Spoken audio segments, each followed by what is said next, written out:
Okay, so now we actually get onto the rules of how we play this Battling Grammar. As you can see, I've got the table laid out here. Battling Grammar is played between two people. So you can see I've got one set down here for one player, and then opposite another set of cards laid out for the second player, opposite each other. And we talked in the last video about actually the different cards, and you can see I've got my deck here. So I've separated them into core cards and support cards like this. So it's quite important in the actual game to separate your decks of cards into core and support, and same over here. What I've also got is just counters. I mean, these are blocks that I've used, but it could be counters or you could keep it in your head. The purpose of this is to keep track of your health. So this is you, the summoner, and you each start with 20 health. So these are your health points. So as the game goes on and you get attacked, you lose your health points, and it's the first person to get the other person down to 0 health points wins the game. So these counters are just there for me to keep track of how much health points I've got and how many health points my opponent's got. Like I said, you could do it in your head or write it on a whiteboard or something like that. Okay, so to play the game, once you've got yourself set up with your decks, one on each side, each player takes 3 cards. Now you take a core card and 2 support cards like this to make your hand. So this is called your hand, a hand of cards.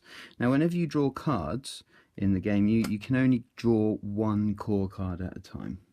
You may have more than 1 core card in your hand, but you may only draw 1 at a time.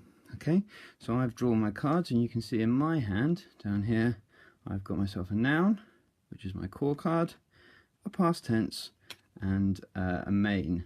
Now, in the last video we talked about the different connections, and we'll go back to that in a minute. So that's my hand. Now you would keep this secret from your opponent. I'm just going to keep it upright for the purposes of this video. So my opponent will also draw 3 cards, and this time we're playing with the water deck. So you can see there are different stats, different artwork. We've got a noun, perfect, and subordinate. So that's their hand. Now, on each person's turn, you take it in turns to take turns. Yeah. On your turn, you're going to go through 2 phases. Okay. Your first phase is to actually summon your creatures and play them on the battle arena in front of you. Imagine this area here in front is like the battle arena. That's where you're going to summon your creatures to try and defend yourself and attack the opposing player. So on the first turn, we say that you are not allowed to attack. So we're just going to play our cards. And to play a card, so let's say my opponent goes first. You can play as many cards as you want from your hand onto the battle arena. Now the distinction between core cards and support cards is important here. So I can play my noun by itself because it's a core card. It's got a black background. So what I do to play it, I just take it from my hand and put it in front of me in the sort of battle arena facing my opponent.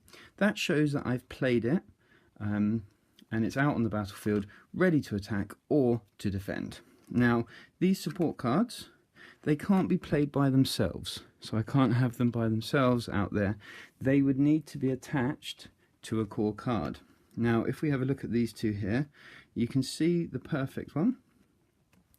It tells us with the little arrow that this connects to a verb with the abbreviation V, and this subordinate connects to a clause card. Now I don't have any of those out already, so I can't connect them. So they just stay in my hand in this phase. Okay? Excellent. So we, after that phase, after you've played your cards, you can then activate them. I'll go through activations in a separate video or separate part of this video because it's slightly more complicated. But in the first turn, like I said, you're only allowed to play cards. You cannot activate them. You cannot attack or defend with them in the first turn. So that was my opponent's first turn. It would then go over to me. And I have a look in my hand and I see I have got a noun and past tense and a main clause, main. So these are both support cards, so I can't play them by themselves, but I can summon my awesome looking leaf monster here who's actually looking a little bit worried, but I'm sure is ferocious. So I'm going to play that, which means I'm going to put it down in front of me in the battle arena to show that I've summoned that monster. And as again we look at our support cards, I've got a main which would connect to a clause because it's got the abbreviation C there, so I can't play that because I've only got a noun out. And I've got a past tense with a V, so that tells me this connects to a verb which I don't have out, so I can't connect it. So that's my go over. At the end of your go, you're going to draw up so that you have 3 cards in your hands. Now I've already got 2, so I need to draw 1 more card. And what I'm going to do is I'm going to draw myself another core card. So in this case, I've got an adjective.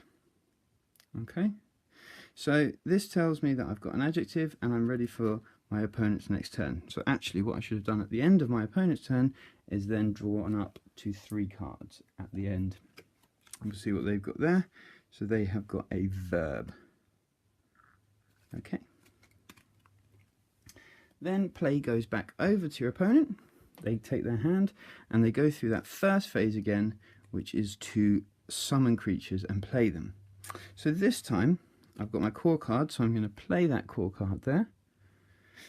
And now you can see this time I've got perfect, which means I've got a perfect and it can connect to a verb, which tells me that I can connect it to my verb. So when you play a card, you can then attach another card to it like that. And I would have myself a perfect verb. And that gives me a nice combination out there of cards that I could use. And that's basically the first phase of the game. The next phase is where you attack and defend with them. So playing cards is that connection. I'm going to leave the attacking bit until a separate part of this video. I'm just going to go through some of these connections that you can make with the cards. And I'll go through how we actually attack and activate these cards. So if we imagine my opponent's gone through their turn, you can see here that I can play make some more connections. So if I played my adjective here, it tells me at the bottom it is a core card. However, it tells me here that I can attach it to a noun. And I see I've already got a noun in play, so when I play that card I can attach it to that card there. If I have a look at my other support cards, I can see I still need a verb and a clause to play them, so I can't play these support cards yet. However, I would have out here a adjective and a noun, and they're combined. Now what that combination means, and you'll see this in the next part when we talk about activations, is that they would combine their attack or their defense when they're assaulting somebody or defending you. Okay, and this goes on with different cards. So if I had, let's say, a verb, if I had a verb in play, and then I could put in a past tense and connect my past tense to the verb. The main,